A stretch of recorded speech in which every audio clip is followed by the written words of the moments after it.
Si tenés ahí tu Biblia, abrila en Primera de Pedro, capítulo 5. Primera de Pedro 5. ¿Sabés, te guste o no? En un ratito vamos a ir ahí al pasaje. Te guste o no, quiero decirte que estás metida en medio de una guerra, en medio de una batalla.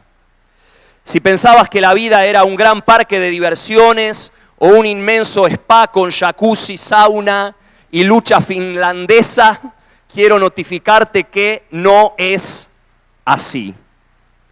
Hay una batalla que tenés que pelear, que yo tengo que pelear, que todos tenemos que pelear, hoy y por el resto de nuestra vida.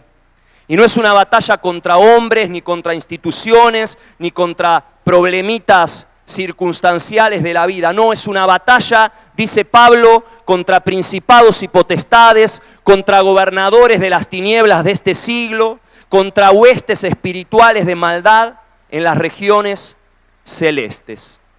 Quiero decirte en esta noche que el diablo es real, es poderoso y quiere destruirte. Y sé que no es una frase muy buena onda, muy motivacional para empezar mi mensaje de esta noche, pero es la verdad. Y si estoy parado hoy acá con un micrófono en la mano, se supone que es para decirte la verdad.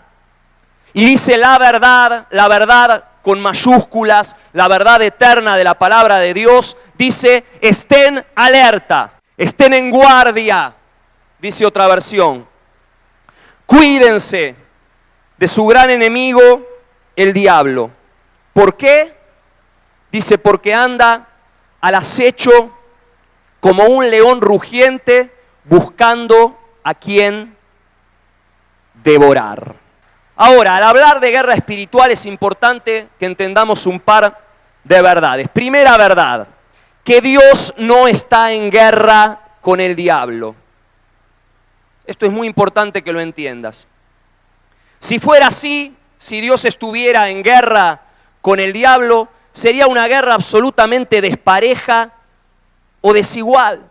Sería un elefante enfrentándose a una hormiguita, o sería como si yo, que ni siquiera sé cómo se agarra una raqueta de tenis, quisiera ganarle un partido a Roger Federer o a Djokovic.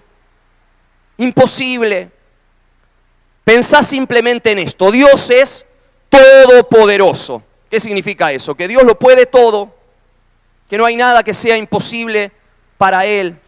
El diablo no es todopoderoso, es simplemente un ángel caído, poderoso sí, pero con un poder limitado, acotado. Dios es el creador del cielo, de la tierra, de las galaxias, de todo el universo. El diablo es tan solo un ser creado, sí, un ángel caído. Dios es eterno y omnipresente, es decir, trasciende el tiempo y el espacio y está en todo lugar y en todo tiempo, acá en la China, en el bar, en tu casa, donde sea. El diablo no. El diablo está limitado a tiempo, a espacio. Dios es omnisciente, es decir, que lo sabe todo lo que pensamos, conoce las intenciones más íntimas de nuestro corazón. El diablo no puede leerte la mente, no sabe lo que estás pensando, y así podríamos seguir. Por eso no hay comparación entre Dios y el diablo. Por favor, eliminemos esta foto de nuestro disco rígido mental. Dios no está en guerra con el diablo. Los que estamos en guerra con el diablo somos nosotros. Dice el apóstol Pablo en Efesios, nosotros tenemos lucha, guerra, combate, no contra hombres, no contra problemas de la vida, una guerra contra principados, potestades, huestes espirituales de maldad en las regiones celestes. Y en esta guerra hay dos actitudes negativas que tenemos que evitar. Primera actitud que tenemos que evitar, la actitud temerosa o paranoica. Ver demonios por todos lados, sentirnos todo el tiempo oprimidos, victimizados, perseguidos, siempre a la defensiva. Viste que hay personas a las que les preguntás cómo estás y te responden atacado. Pastor, estoy muy atacado. Es un adjetivo que inventamos los evangélicos en nuestra paranoia, ¿no? Siempre así. Es que en el trabajo el ambiente es muy heavy, muy pesado. Si usted supiera, mis compañeros de trabajo están todos metidos en cosas raras. Ahora, la otra actitud negativa que también tenemos que evitar es la contraria. De un lado, esta actitud paranoica, temerosa. Del otro lado, la actitud relajada, confianzuda, displicente. A mí el diablo no me hace ni cosquillitas. Es tan solo una hormiguita insignificante que ya fue aplastada por Jesús en la cruz del Calvario. Aleluya, no pasa nada. Si tenés una actitud confianzuda, displicente o racionalista, si no ocupás bien en serio tu lugar en el campo de batalla, el león te va a morfar. Y lamentablemente muchas personas recién toman en serio la guerra espiritual cuando ya tienen medio colmillo del león clavado en el muslo o en una nalga. Ahí sí se acuerdan. Ahí sí reaccionan. Y se acuerdan, el diablo era real. No era chiste esto de que vino a robar, matar y destruir. Dice Pablo en 2 de Corintios 11 que Satanás se disfraza como ángel de luz. Es decir, es astuto y sutil en sus estrategias. No viene con una bomba atómica o con un bruto tanque de guerra. Enseguida lo detectaríamos, ¿no? No, él usa armas sutiles, armas químicas, virus informáticos, artimañas silenciosas. Se disfraza como un ángel de luz. Por eso dice acá Pedro, por favor no te duermas. Por favor, estate alerta, levanta la guardia. El enemigo está al acecho y quiere devorarte. ¿Cómo mantenernos en guardia? Esa es la pregunta que quiero que respondamos en los minutos que nos quedan. Y acá es donde quiero que leamos todo ese capítulo de Primera de Pedro, capítulo 5. ¿Lo tienen ahí todavía? Sí, vamos a leerlo. Yo lo leo en la nueva versión internacional. Dice, les ruego a los ancianos que están entre ustedes, es decir, a los pastores, a los líderes, aquellos que desarrollan una tarea pastoral en la iglesia, dice, apacienten la grey de Dios, cuidando de ella, no por fuerza, sino voluntariamente, no por ganancia deshonesta, sino como con ánimo pronto, no como teniendo señorío sobre los que están a vuestro cuidado, sino siendo ejemplos de la grey. Dice más adelante, igualmente, jóvenes, estén sujetos a los ancianos, y todos, sumisos unos a otros, revístanse de humildad. ¿Por qué? Porque Dios resiste a los soberbios, pero da gracia a los humildes. Humillaos pues bajo la poderosa mano de Dios, para que los exalte cuando fuere tiempo, echando toda vuestra ansiedad sobre Él, porque Él tiene cuidado de ustedes. Dice, sean sobrios y velen, estén en guardia, porque vuestro adversario, el diablo, como león rugiente, anda alrededor buscando a quien devorar, al cual resistid firmes en la fe, sabiendo que los mismos padecimientos se van cumpliendo en vuestros hermanos en todo el mundo. Mas el Dios de toda gracia que nos llamó a su gloria eterna en Jesucristo, después que hayan padecido un poco de tiempo, Él mismo los perfeccione, los afirme, los fortalezca y establezca. A Él sea la gloria y el imperio por los siglos de los siglos. Decimos amén. Acá Pedro nos muestra cuáles son los dos puños que nos mantienen en guardia. ¿Sí? Como los boxeadores, ¿vieron que levantan el puño izquierdo y el puño derecho? Acá están los dos puños.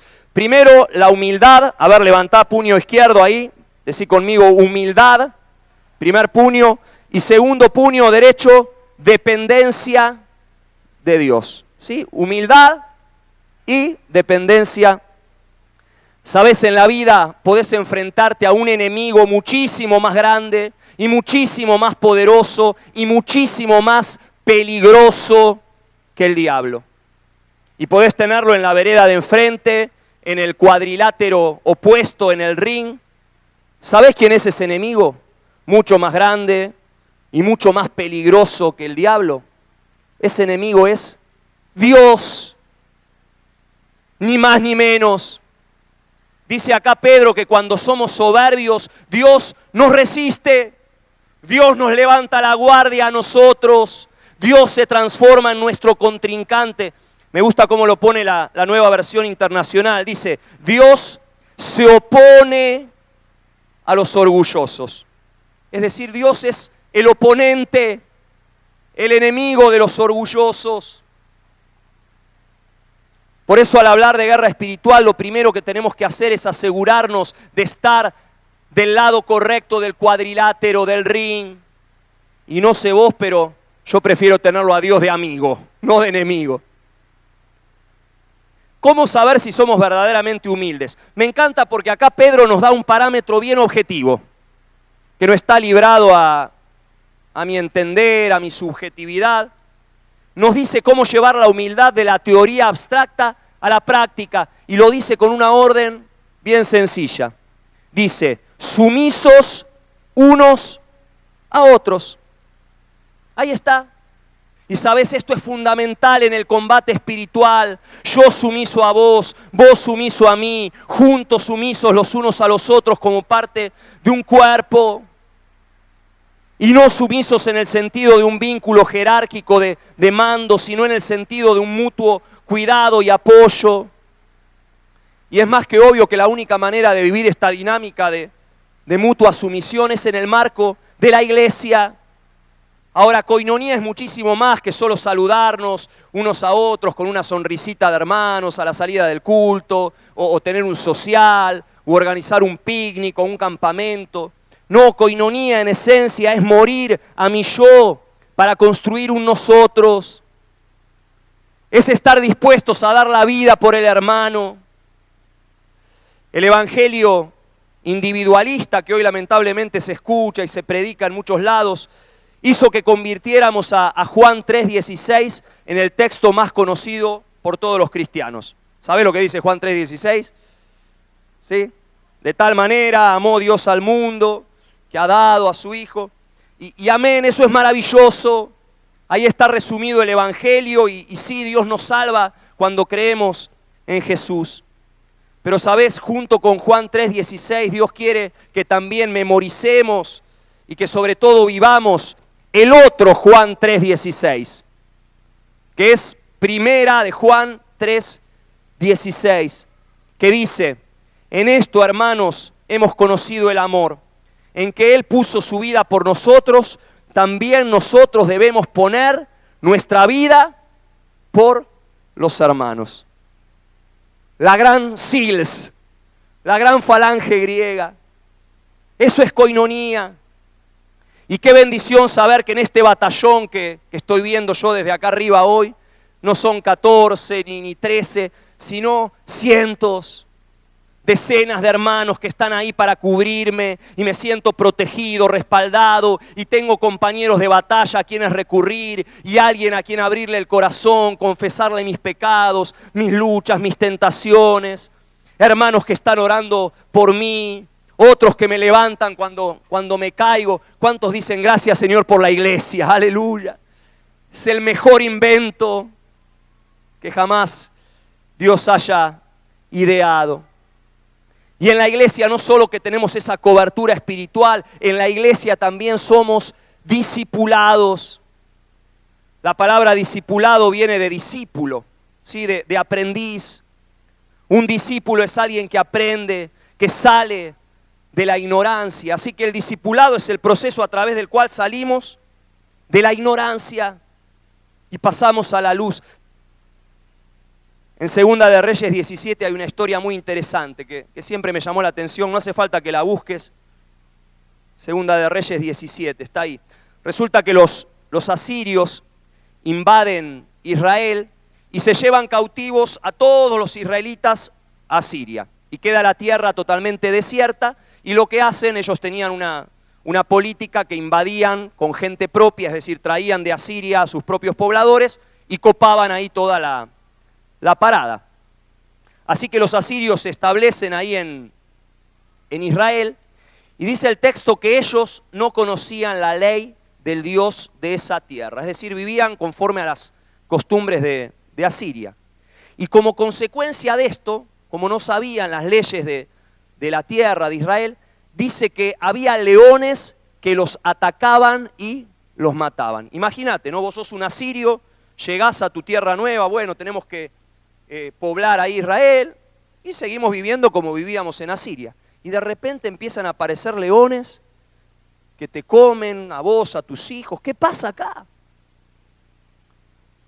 Es decir, perecían por causa de la falta de conocimiento. Desconocían, diría el pastor Daniel González, los principios para el éxito, que hace que la vida funcione bien, no sabían cómo vivir. ¿Y qué pasaba? Se los morfaban los leones. Y cuenta ahí la historia que el rey asirio, ni lerdo ni perezoso, se aviva de esto y dice, ¿qué pasa? Necesitamos que alguno de los sacerdotes de Israel vuelva y nos enseñe las leyes de la tierra. No queremos seguir sufriendo víctimas, gente que muere comida por leones. Así que viene un sacerdote de Israel a enseñarles.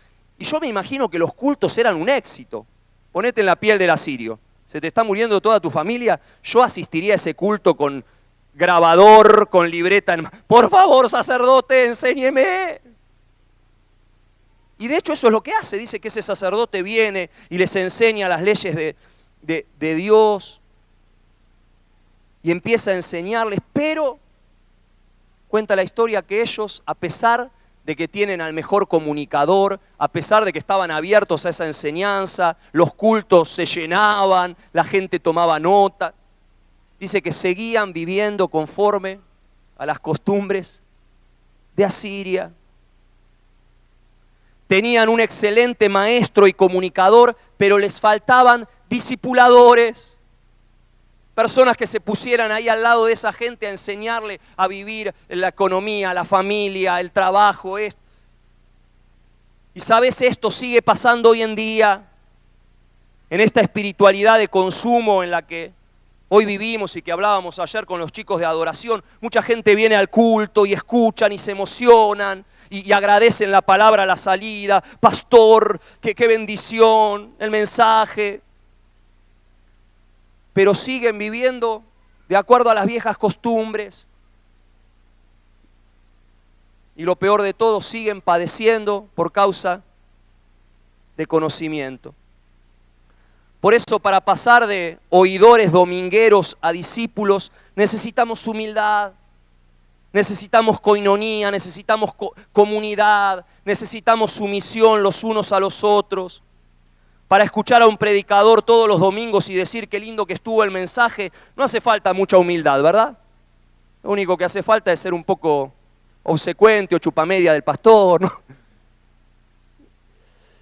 Pero la cosa cambia cuando tenés a un tipo, a una persona al lado, un hombre o una mujer que se sienta con vos todas las semanas, Biblia en mano, y te dice, un líder ahí en tu célula, un consejero, y te dice, ok, empecemos a trabajar. Empecemos a poner la casa en orden. Para ser libres de nuestro peor enemigo, que es la ignorancia, necesitamos humildad, doble humildad. Primero, humildad para reconocer que soy ignorante en muchas cosas y que necesito ser corregido por otros hermanos. Y segundo, humildad para poner en práctica todo lo que me están señalando, enseñando, quebrar mi orgullo. La próxima vez que discuta con mi esposa, cambiar mis hábitos financieros, etcétera, etcétera. Revístanse de humildad, dice Pedro. Sométanse los unos a los otros, cúbranse los unos a los otros, disipúlense los unos a los otros, aprendan los unos de los otros. Así van a estar firmes ante las acechanzas del diablo. ¿Sabes? A menos que estemos bien sometidos a Dios en todo, bien sujetos a Él, debajo de su mano poderosa, subordinados a su autoridad, a menos que de verdad Él sea nuestro Rey, en nosotros mismos no hay ninguna autoridad, ni poder, ni aguante, ni nada para hacerle frente al enemigo. Fuera de Dios estamos en el horno. A ver, pon una mano ahí en tu corazón, decí, fuera de Dios estoy en el horno. ¿Sabés? Cuando no estamos bajo la autoridad de Dios, el diablo nos ningunea, nos humilla, ni siquiera nos considera sus oponentes. Porque cuando no estamos bajo la autoridad de Dios, entonces estamos bajo la autoridad del diablo, así de simple. Estamos de su lado. Jesús dijo, el que no está conmigo, está contra mí. No había grises, no había puntos intermedios. O estás de un lado o estás del otro. Por eso el otro gran puño que tenemos que levantar es nuestra dependencia absoluta de Dios. Hermanos, tenemos que humillarnos bajo la poderosa mano de Dios para que Él nos exalte. Tenemos que temblar ante su palabra, tomarla bien en serio, con inocencia de niños. Tenemos que ser sabios para el bien e ingenuos para el mal. Entonces, dice Pablo, el Dios de paz aplastará a Satanás bajo vuestros pies. No soy yo el que tengo que aplastar al diablo. Es el Dios de paz el que lo aplasta, siempre y cuando yo sea sabio para el bien e ingenuo para el mal. ¿Sabés? Cuando dependés de Dios y vivís bajo su autoridad, entonces Él, Dios, se encarga de reprender al devorador en tu vida. Él se encarga de mantenerlo lejos de vos. Una vez que levantaste bien en alto los dos puños, la humildad y la dependencia de Dios, de la parte defensiva casi no te tenés que ocupar. De eso me encargo yo, dice Dios, quédate tranquilo. Vos ocupate de estar bajo mi autoridad. Por favor, deposita toda tu ansiedad sobre el Dios de paz, porque Él es el que cuida de tu vida. Vos andá a hacer los goles, andá a cabecear los centros, andá a predicar el evangelio, andá a liberar a los cautivos, andá a sanar a los enfermos y a los quebrantados de corazón, a resucitar a los muertos, a arrebatarle el botín al hombre fuerte. Andá adelante. Jesús dijo, toda autoridad ya me fue dada en los cielos y en la tierra. Por eso quédate tranquilo. Cuando dijo toda potestad, está diciendo, yo soy el number one. Yo soy el número uno, el capo de los capos, el que ya copó la parada. Vos andá, quédate tranquilo con la defensa. Por eso vos andá adelante con valentía, con osadía, ejerciendo autoridad en el nombre de Jesús. Y si vas adelante, mira qué promesa maravillosa que dejó Jesús a aquellos que van adelante. Dice que vas a hollar sobre serpientes y escorpiones, y vas a beber cosa mortífera y no te va a hacer daño, y vas a condenar toda lengua que se levante contra vos en juicio, y ningún arma forjada en contra tuya va a prosperar. Vos ocupá tu lugar en el campo de batalla, levantá la guardia defensiva, sí. La humildad no teórica, humildad práctica, en sumisión, con un corazón de discípulo, de discípula, el puño de la humildad y el puño de la dependencia de Dios. Pero una vez que levantaste estos dos puños, andá adelante, serví a Dios con alegría y paz. No tengas temor de lo que pase en este tiempo. ¿Qué va a ser? Los rumores de guerra, ¿no vieron que está tan enrarecido el ambiente? De Norcorea y Donald Trump y la economía.